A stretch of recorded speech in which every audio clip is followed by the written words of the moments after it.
El sábado pasado, en el Estadio Jalisco, policías se acercaron con un grupo de aficionados o barras del Club Guadalajara para pedirles que no hicieran uso de luces de bengala, ya que años antes dichas luces habían ocasionado la muerte de un niño en el mismo estadio, por lo que desde entonces habían prohibido su uso. Las consecuencias de que los policías les hayan pedido a estos aficionados que no hicieran uso de estos artefactos, siendo ellos mismos los que algún día de manera enérgica y fúrica habían exigido a las autoridades no permitieran el uso de bengalas por el fallecimiento de un niño. Fueron ellos mismos quienes lincharon a los policías hasta mandarlos al hospital. Ante tales imágenes, que a muchos nos causan impotencia y coraje, algunos otros hicieron toda una serie de análisis y preguntas sobre el porqué de lo sucedido, pero jamás preguntaron dónde están los derechos de las familias que quieren ir a ver un partido de fútbol tranquilamente. ¿Dónde están los derechos de los policías? Pues no todos son malos y algunos quieren llegar también, al igual que muchos de nosotros, con sus familias. ¿No fueron las mismas barras que exigían no hacer uso de bengalas recién el niño había muerto? Por culpa de alguno de ellos, que ese día se lanzó, pero que años después le introducen al estadio a escondidas para que logren el acceso y una vez dentro la puedan prender sin importar causar una muerte por bengalas y ahora por golpes. Pero como dijo una de las personas que escuché opinar sobre el caso, son los costos de la democracia y la libertad de expresión, y precisamente es ahí donde empieza el problema que no parece acabar en México, por la famosa libertad de expresión que se ha satanizado y convertido en la excusa perfecta de muchos para violentar el derecho de miles de otros mexicanos que también, al igual que ellos, tienen derechos. Pongo ejemplos. El gobernador de Oaxaca ha dado más de 1,000 millones de pesos a los maestros que llevan desquiciando ese estado durante años, bloqueando avenidas, destrozando lo que esté a su alrededor, bloqueando el aeropuerto, carreteras, y que además de recibir estos cientos de millones de pesos por bloquear, siguen cobrando aún y cuando no van a trabajar.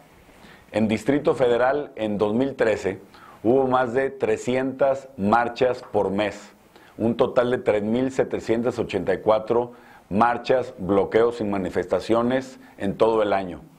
El 90% de estas marchas y bloqueos fueron en resumidas cuentas para exigir dinero a las autoridades por parte de grupos que se autodenominan sociales.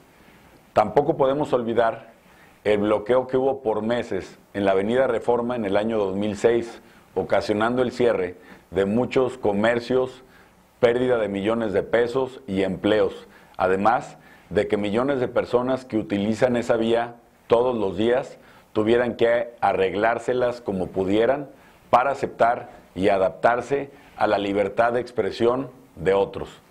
En San Luis Potosí, el pasado lunes, un grupo que se dice social estacionó coches a lo largo y ancho de la vialidad más transitada de la ciudad y del estado, como lo es el distribuidor Juárez, además de hacerlo en otras importantes avenidas para posteriormente hacer su tercer bloqueo, pero ahora en la plaza principal del centro histórico. Soy un convencido de la libertad de expresión, de la democracia, de los derechos humanos y del respeto. Gracias a la libertad de expresión y a la lucha que tantos años hicieron muchos ciudadanos admirables en la década de los 60s, 70s y 80s, ahora podemos contar con una democracia en nuestro país. Pero estos ideales por los cuales se manifestaban eran para exigir democracia, no dinero. Eran para pedir el respeto a los derechos de los ciudadanos, no para violentarlos. Era para pedir más y mejores empleos, no para cerrarlos. ¿Quién defiende los derechos de los ciudadanos que quieren y necesitan llegar a su trabajo? ¿Cuándo se pensará por los derechos de la madre que quiere llevar a su hijo a la escuela? ¿Quién piensa en los derechos y en la urgencia que tiene todo ciudadano de atenderse en un hospital? ¿Que el derecho que también tienen millones de mexicanos no cuentan o son inferiores al de otros? ¿Es justo que una persona pierda su trabajo no lleguen a entrevista de empleo que tanto necesita, destrocen la casa o el local de un ciudadano o se pierdan millones de pesos en la economía de un estado por el derecho de algunos cuantos? El día de ayer presenté una iniciativa llamada Ley de Manifestaciones, Libertad de Tránsito y Derecho de Terceros, donde en ningún momento se prohíben las manifestaciones, sencillamente armoniza el derecho que tiene todo ciudadano de manifestarse con el derecho que tiene todo ciudadano de transitar libremente. Esta iniciativa, al igual que muchas otras, es una exigencia de cientos de personas que se han visto afectadas de una u otra manera por un bloqueo o plantón. Finalmente, ayer debatiendo el tema con un gran amigo que ha estudiado mucho en el tema de derechos humanos y conoce a fondo términos, tecnicismos y protocolos en el mismo, criticaba algunas cuestiones de la iniciativa, lo cual le agradezco y aceptaré las propuestas. Pero al final de escuchar las críticas de la misma iniciativa, le pregunté, ¿es justo que la ambulancia que está llevando a un familiar tuyo, que tiene que llegar al hospital, si no de lo contrario muere, como ha pasado en el Distrito Federal, no pueda llegar por la libertad de expresión de algunos que se manifiestan para pedir dinero o por un tema legítimo? Después de un silencio, su respuesta fue no, no es justo.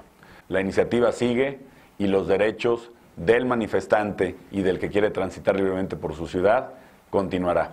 Muchas gracias.